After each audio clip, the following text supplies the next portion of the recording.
Up where we left off, we're going to go ahead and assemble these different parts, and we're going to use fasteners to do this. So up on the top of your screen here, you've got a lot of different options.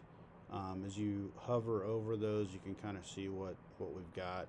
First, I'm going to rotate this in because you notice it's facing the wrong direction. So if I click the top view of the cube and then I select the part, I have an option where I can rotate this, and I want that 180 degrees because I just want to rotate it around. Then just click somewhere to end that command, and you can see that it's the proper orientation now. And I'm going to go ahead and use a fastened mate to connect that. You can play around with the different options here. I'm going to use the fasten mate, and now when you hover the mouse over the different parts, you get all these different options, and you've got to pay close attention to them. So if I go like the inside corner of this cutout and you see the little red, blue, and green lines, I'm going to select that.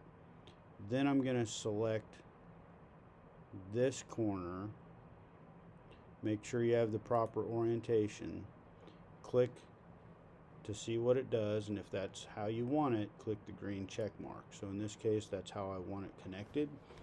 Hit escape to make sure you're not still using that fasten command, and you should be able to click either part and drag it, and you notice it's all stuck together now.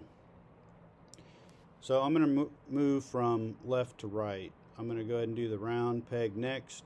This time I've got this slider mate. I'm going to go ahead and select that, and I can select the like outer perimeter of this circle, and then I can select this one and click the green check mark.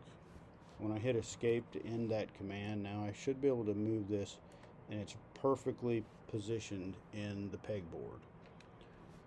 Alright, I want to set these so they're a uniform height. So the next thing I'm going to do, I'm actually going to add a fastened mate.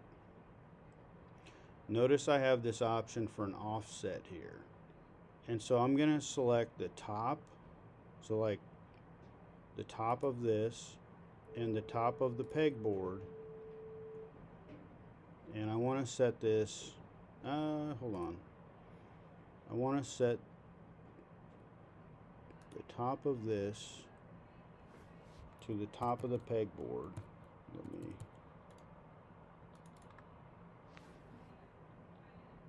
go back. I didn't have that selected. Fasten mate.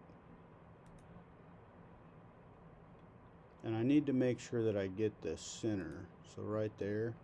And then I want to set the offset at 1 inch on the Z-axis. So if I click here, type 1 inch, and I click the green check mark, it should move it up exactly 1 inch. And so I want the height of all of these set the same. Alright, you'll go ahead and work your way through the different shapes. I'll come back with another video to do the triangle and square and fasten the other end.